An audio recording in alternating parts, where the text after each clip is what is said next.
Dalam Markus 2 ayat 17 dikatakan, bukan orang sehat yang memerlukan tabib. Ini perkataan Tuhan ya. Tetapi orang sakit. Aku datang bukan untuk memanggil orang benar, melainkan orang berdosa.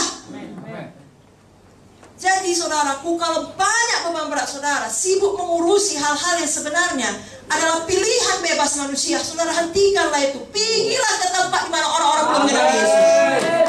Selamatkanlah mereka, muridkanlah mereka. Ya, jangan sampai ditipu setan, disibukkan oleh hal-hal yang memang bukan bagian saudara. Bagian panggilan saudara, itu yang saudara kerjakan. Biarlah kita masing-masing menyadari bahwa satu orang bisa membuat perbedaan yang besar. Amin. Tuhan bukan perlu banyak rame-rame, satu orang yang membuat perbedaan yang besar. Dan memang kita harus berubah menjadi lebih seperti Yesus dan berlari-lari menuju panggilan Tuhan. Mari katakan, inilah saya Tuhan. Saya adalah hamba-Mu Tuhan. Bukan kehendak saya, jadilah kehendak-Mu. Inilah saya Tuhan. Pakailah saya Tuhan. Di dalam nama Yesus. Katakan amin. Yang kedua yang harus kita tindakan adalah, inilah tempat saya. Artinya kita tidak perlu membandingkan diri dengan orang lain, ataupun membawa alasan, kalau saja saya di sana melayani saya akan lebih baik, kalau saja saya dipanggil untuk melakukan ini dan bukan itu saya bisa berhasil. Ya, itu ucapan-ucapan yang jahat di mata Tuhan. Saudara harus berkata, inilah saya dan inilah tempat saya. Dan saya akan bersungguh-sungguh di tempat saya ini. Dan saya akan terus tekun seperti Iman Kaleb. Saya akan terus percaya seperti iman perempuan Sunem. Amin. Bahwa saya di tengah persoalan sebesar apapun, saya bisa berbuah bagi Tuhan. Amin. Karena bukan soal tempatnya, soal melekat pada batang anggur. Itu saja. Kalau kamu dalam aku dan firmanku di dalam kamu, amin saudara. Amin. Pasti berbuah. Amin. Kita ingat kisah mengenai Ishak di negeri orang Filistin, dan terjadi kelaparan. Segala sesuatu menurut akal pikiran Ishak dan akal pikiran orang waras lainnya, kalau terjadi kelaparan di situ, ya pergilah. Selamatkan dirimu, selamatkan keluargamu, selamatkan nyawamu, selamatkan masa depanmu. Tapi sekali lagi, Tuhanlah Tuhan, bukan kita Tuhan. Sudah mengerti? Lalu Tuhan berkata, sangat bertolak belakang dengan naluri manusiawinya. Tuhan berkata, jangan pergi. Jangan tinggalkan negeri kelaparan ini. Banyak hamba Tuhan ketika ada kelaparan langsung pergi. Saudaraku, kalau Tuhan memanggil saudara satu tempat, ada kelaparan pun, Tuhan kita sanggup memberkati saudara. Mau badani, rohani, materi, apapun itu keadaannya. Dan Tuhan tidak berubah.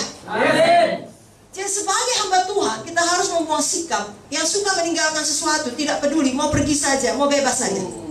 Ketika keadaan menjadi tidak baik, itu bukan tempat saya, itu bukan urusan saya. Saudaraku, Tuhan mencari adakah orang-orangnya yang mau tetap setia, tetap tinggal, tetap berjuang, dan berkata, Tuhan yang memanggil saya. Lalu terjadi hal ini harus saya hadapi, ini harus saya kerjakan, ini harus saya selesaikan, tapi saya akan tetap setia karena Tuhan yang memanggil saya, bukan manusia. Saudara, banyak saudara hidup melayani karena Tuhan menyembuhkan saudara. Walaupun tidak terjadi kesembuhan, semua kita berhutang nyawa kepada Tuhan. Amin. Kita harus belajar sama seperti yang dilakukan Ishak, berhenti mencari Mesir. Ishak tadinya mau pergi ke Mesir, ya, untuk kenyamanan dirinya, berhenti mencari tempat yang lebih hijau, ya, apapun artinya itulah. Bila itu bukan kehendak Tuhan. Ya, sayangnya banyak orang di luar sana seperti itu. Itu sebabnya dia dengarkan bisikan setan, tinggalkan pernikahanmu, tinggalkannya. Kalau hamba Tuhan, tinggalkan pelayananmu, tinggalkannya. Kadang-kadang nggak secara fisik ditinggalkan, tapi hati ini sudah meninggalkan. Ya, dicari mana yang enak bagi kita. Saudaraku, di tengah kelaparan, apa kata Tuhan pada Ishak? Gali sumur. Dan Ishak patuh. Saya mau bilang sama saudara, langsung berhasil? Tidak. Sekarang dia langsung berhasil? Tidak. Dia gali, diesek, datang orang, berkelahi, pindah.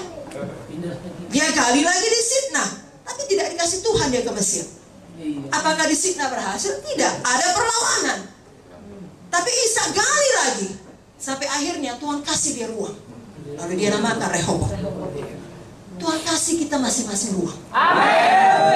Tuhan kasih kita tempat. Di mana akhirnya orang Filistin tidak mengganggu Ishak lagi. Ibu Munte selalu mengajarkan, sehebat-hebatnya setan, ya, dengan segala tipu daya dan serangannya, tetap ada batasan yang dikasih Tuhan. Tidak tiap hari ada tsunami, saudara. Tapi kalau gelombang datang, ya, ada batasannya. Gak bisa lewat itu. Demikian kalau Rehoboam sudah Tuhan berikan, tidak bisa dia mengganggu lagi.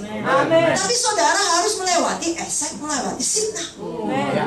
Sampai Tuhan mempercayakan Rehoboam. Dan harus ada komitmen dalam diri kita sekali lagi. Inilah saya, inilah tempat saya. Mau bagaimanapun kita akan menjawab seperti perempuan Sunam, all is well. Tuhanku adalah Tuhan. Bagianku